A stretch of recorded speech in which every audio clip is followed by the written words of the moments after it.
আসসালামু আলাইকুম। আমার চ্যানেলে আপনাদের সকলকে স্বাগত।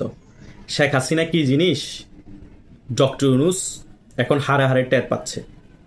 5 আগস্ট শেখ হাসিনা সরকারের পতনের পর ডক্টর ইউনূস যখন অন্তর্বর্তীকালীন সরকারের প্রধান হয়েছিল তখন মনে করেছিল আওয়ামী লীগের চ্যাপ্টার এখানেই ক্লোজ। শেখ হাসিনা ভারতে চলে গিয়েছে, শেখ হাসিনা আর বাংলাদেশে কখনো ফিরবে না, আর ভারত থেকে কোনো কথাও বলতে পারবে না। আরে ভাই, এই শেখ হাসিনা 16 বছর বাংলাদেশকে নিজের এক হাতে শাসন করেছে, বাংলাদেশকে মধ্যমায়ের দেশে পরিণত করেছে। এতগুলা বহির্বিশ্বের বড় বড় রাষ্ট্রের সাথে চোখে চোখ রেখে আঙ্গুল দেখিয়ে কথা বলে 16 বছর দেশ শাসন করেছে। এই শেখ হাসিনাকে এত লাইটলি নেওয়ার কিছু নেই। ভারতে বসেই এই ডক্টর ইউনূস সরকারের গদি লাড়িয়ে দেওয়ার ক্ষমতা রাখে শেখ হাসিনা। অলরেডি সেটা শুরু হয়ে গিয়েছে। এই ভারতে বসে কিছু বক্তব্য শুনেই ডক্টর ইউনূসের হার্ট অ্যাটাকের অবস্থা হয়ে গিয়েছে। ডক্টর ইউনূস এখন বাঁচার জন্য একবার পাকিস্তানের মন্ত্রীদেরকে বাংলাদেশে আমন্ত্রণ করতেছে, পাকিস্তানের জেনারেলদেরকে বাংলাদেশে আমন্ত্রণ করতেছে এবং আমেরিকার সকল সিআইএ এজেন্টদেরকে বাংলাদেশে ঢুকিয়ে বসিয়ে রেখেছে, যাতে তার নিরাপত্তার কোনো হুমকি না হয়। তার যমুনার আশেপাশে সকল আমেরিকার সিআইএ বেষ্টিত এবং পাকিস্তানের আইএসআই দিয়ে সারা ঢাকা এরিয়ায় তিনি বেষ্টিত করে রাখছেন পুরো ঢাকা সিটিকে। তবুও কি আওয়ামী লীগের কর্মীদেরকে দমিয়ে রাখা যাচ্ছে? আওয়ামী লীগের কর্মীরা সুযোগ পেলে রাজপথে ঝটিকা মিছিল করছে। এগুলো জাস্ট ট্রেলারের অংশ, এগুলো কিছুই না। শেখ হাসিনা এখনও ডাক দেয়নি, আওয়ামী লীগ এখনও শক্তিশালী রূপে সংগঠিত হয়নি। তবুও যদি ডক্টর ইউনূস সরকারের এই অবস্থা হয়, যদি শক্তিশালী রূপে সংগঠিত হয়ে রাজপথে নামে এবং ইন্ডিয়ার র এবং রাশিয়ার কেজিবিও যদি তাদেরকে একটু সহযোগিতা করে, কি খেলাটা হবে চিন্তা করেন। এখন হার্ট অ্যাটাকের অবস্থা হয়ে গিয়েছে, তখন তো 100% ডক্টর স্ট্রোক বা হার্ট অ্যাটাক করবে।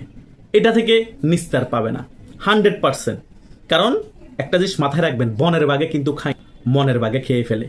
ডক্টর ইউনূসকে এখনও শেখ হাসিনা খেয়ে ফেলার চিন্তা করে নাই, কিন্তু ওনার মনে একটা ভয় ঢুকে গিয়েছে, মানে মনের বাঘে খেয়ে ফেলছে ডক্টর ইউনূসকে। সেই ভয়ে তিনি ইন্ডিয়ার সাথে দূরত্ব বজায় রেখে পাকিস্তানের সাথে দহরম মহরম সম্পর্ক করছে। পাকিস্তানকে বোঝাতে চেষ্টা করছে, আমি ইন্ডিয়ার সাথে কোনো সম্পর্ক রাখছি না, আপনাদের সাথে সম্পর্ক করছি এবং আগামীতে নির্বাচনে, পাতাম নির্বাচনে যে সরকার আসবে তারাও আপনাদের সাথে সম্পর্ক করবে, আমাদেরকে প্রোটেকশন দিতে হবে। আরে ভাই, পাকিস্তান নিজেদেরই প্রোটেকশন নাই। পাকিস্তানের সেনাবাহিনীদেরকে আফগানিস্তানের তালেবানরা নিয়ে গিয়ে প্যান খুলে ঝুলে রাখছে, তাদের এই অকাল। আর তাদের ধন চোষার জন্য আপনারা বসে আছেন। বাংলাদেশ পাকিস্তান থেকেও অনেক বেশি শক্তিশালী অর্থনীতিতে এবং সামরিকভাবেও আমাদের আর্মিরা অনেক বেশি দক্ষ। জাস্ট আমাদের যন্ত্রপাতির অভাব। যন্ত্রপাতি কিনেন। বাংলাদেশ আর্মিরা দক্ষিণ এশিয়ার কাউকে খাওয়ার সময় নেই, সেটা পাকিস্তান বলেন, ভারত বলেন এবং অন্যান্য এশিয়ার রাষ্ট্র বলেন। ছোট দেশ হিসেবে প্রভাবশালী দেশ হবে। এখন আমাদের দেশে আর্মিরা শক্তিশালী, কিন্তু আমাদের দেশে যন্ত্রপাতি নেই। আপনি একবার পাকিস্তানের ধন চুষবেন কতক্ষণ, ভারতের ধন চুষবেন কয়দিন, আবার আমেরিকার কাছে যাবেন। এগুলো করে কোনো লাভ নাই, আপনাকে কেউ বাঁচাতে পারবে না। কারণ বাংলাদেশের 60 থেকে 65% লোক এখন আওয়ামী লীগকে ভালোবাসে। তারা যে কোনো মধ্যে বিস্ফোরিত হয়ে রাজপথে নামবে। শেখ হাসিনা যে আপনার 12টা বাজিয়ে দিয়েছে ভারত বসে, সেটা কিন্তু আমরা ভালো করেই দেখতে পাচ্ছি বাংলাদেশের সাধারণ জনগণের বক্তব্যতে সেটা ফুটে উঠছে। তাই আপনি পাকিস্তানকে ডাকেন, আমেরিকাকে ডাকেন, কয়দিন পর ভারতের পা ধরেন, কোনো লাভ নাই। আপনার কপালে কি হবে সেটা আল্লাহ আগে থেকে লিখে রেখেছেন, সেটাই আপনার কপালে হবে। কথা বুঝতে পেরেছেন? শেষ বয়সে আপনার শান্তিতে মৃত্যুবরণ করার কথা, কিন্তু আপনি এমন অশান্তি তৈরি করেছেন বাংলাদেশে এবং দক্ষিণ এশিয়ার মধ্যে, আপনি নিজেও শান্তিতে হয়তো মৃত্যুবরণ করতে পারবেন না। কথা বুঝতে পেরেছেন? শুধু আপনি না, আপনার গঙের মধ্যে যারা যারা আছে, ওয়াকারুজ্জামান থেকে ধরুন রাজনৈতিক দলের শীর্ষস্থানীয় নেতা, তারাও শান্তিতে থাকতে পারবে না। এটা মনে করছেন যে ধানমন্ডি 32 ভেঙেছে, এটার প্রতি উত্তর বাংলাদেশে হবে না। 5 আগস্টের পরবর্তী সময় এবং 5 আগস্টের আগে বাংলাদেশে যে পরিমাণ পুলিশ হত্যা হয়েছে, মনে করছেন এগুলোর বিচার হবে না? আওয়ামী লীগের নিরীহ কর্মীদেরকে গণহত্যা চালানো হয়েছে, মনে করছেন এগুলোর বিচার হবে না? আওয়ামী লীগের অনেকের ঘর বাড়ি জ্বালিয়ে পুড়িয়ে ছাই করে দিয়েছেন, মাশরাফির ঘর জ্বালিয়ে পুড়িয়ে ছাই করে দিয়েছেন, ব্যারিস্টার সুমনের ঘর জ্বালিয়ে পুড়িয়ে ছাই করে দিয়েছেন, মনে করছেন এগুলোর বিচার হবে না? প্রত্যেকটা বিচার পুঙ্খানুপুঙ্খানুভাবে ধরে ধরে হবে, কেউ রেহাই পাবে না। তার 14 গোষ্ঠীর বিচার হবে বাংলাদেশের মধ্যে। আজকে আমি একটা কথা বলে গেলাম এবং এই ভিডিওটা আমি মরে যাওয়ার পরও থেকে যাবে, মিলিয়ে নিয়েন। একদম ধরে ধরে বিচার হবে। ডক্টর ইউনূসের গ্রামীণ ব্যাংক যত ধরনের প্রতিষ্ঠান আছে। আনিস আলমগীর যখন বলেছিল আওয়ামী লীগের পরিস্থিতি ভালো হলে আওয়ামী লীগ ক্ষমতা আসলে প্রত্যেকটা জায়গায় আক্রমণ হবে, সকল কিছু ধ্বংস করে দেওয়া হবে, এটা সত্য কথা। বাংলাদেশে গ্রামীণ ব্যাংক এবং গ্রামীণ কোনো প্রতিষ্ঠান বলতে কিছু থাকবে না, ধুলোয় মিশে যাবে। এবং তার বংশগত যারা আছে আত্মীয়স্বজনের মধ্যে তারাও কেউ বাংলাদেশে থাকবে না, যদি থাকেও মাটির নিচে থাকবে, এই পরিস্থিতি হবে। এত পরিমাণ তিক্ততা বাংলাদেশের মধ্যে তৈরি করেছে, এত পরিমাণ প্রতিহিংসা ছড়িয়েছে এই ডক্টর ইউনূস ক্ষমতায় বসার পরে।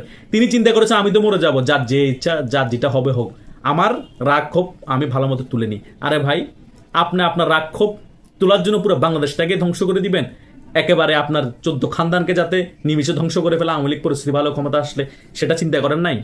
এটা তো হবে, কথা বুঝেন নাই?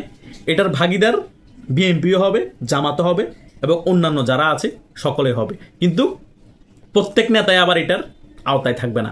কে কে নেতৃত্ব দিয়েছে এ সকল মবে, কে কে এ সকল প্রতিষ্ঠান ধ্বংসের পিছনে নেতৃত্ব দিয়েছে, সকল কিছু কিন্তু রেকর্ডেড আছে। এই ইস্টাক ধানমন্ডি 32 ভাঙার ক্ষেত্রে সবচেয়ে বড় ভূমিকা পালন করেছে। সে নিজে বড় সাজার জন্য সে ফেসবুকে পোস্ট দিয়েছে, এখনও কি বুলডোজার গিয়ে পৌঁছায় নেই ধানমন্ডি 32 ভাঙার জন্য? এই একটা পোস্ট তার জীবনের সকল রাজনীতি শেষ। আওয়ামী লীগের পরিস্থিতি 10-15 বছর পরে হলেও তো ভালো হবে, হয়তোবা 1 বছর পরেও ভালো হতে পারে। এই ইস্টাকের যে কি হবে এই একটা পোস্টের কারণে, আজীবন তার 14 খানদান কিভাবে জ্যাট দিবে, এটা কল্পনার বাইরে। আরে ভাই, শেখ মুজিব তো শুধু আওয়ামী লীগের সম্পদ ছিল না, শেখ মুজিব বাংলাদেশের সম্পদ ছিল। পছন্দ নাই বাই করতে পারেন, কিন্তু এত বড় অপমান করতে পারতেন না। যে ধানমন্ডি 32 ভাঙার সাহস করে নাই পাকিস্তানি হানাদার বাহিনী, সে ধানমন্ডি 32 এ বাংলাদেশের হানাদার বাহিনী যারা আছে, রাজাকার নাতিপুতি, যারা মুক্তিযুদ্ধের বিরোধী শক্তি, তারাই ধ্বংস করেছে। ইশরাকের বাবা সাদেক হোসেন খোকা কখনো বঙ্গবন্ধুকে ছোট করে কথা বলে না, অপমান করে নাই। ইশরাকের বাবা সাদেক হোসেন খোকা বেঁচে থাকলেও এই কাজটা কখনো করতো না ধানমন্ডি 32 ভাঙার ক্ষেত্রে, কিন্তু ইশরাক একটা মুক্তিযুদ্ধের সন্তান হয়ে, মুক্তিযোদ্ধার সন্তান হয়ে সে এই কাজটা করেছে, ঘৃণিত কাজ করেছে। শত্রুর সাথে এই কাজ করার কথা না, পছন্দ না করলো।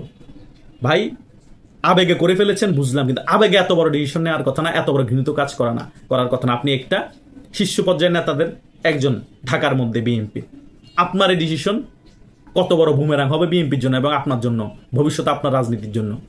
বংশ পরম্পরা বলেন আর আপনার রাজনীতি বলেন, সকল কিছু মাটির সাথে মিশিয়ে দিয়েছেন একটা ভুল ডিসিশনের কারণে। তাই শেখ হাসিনা কোন মাপের খেলোয়াড় সেটা ডক্টর ইউনূস ভালো করেই জানে।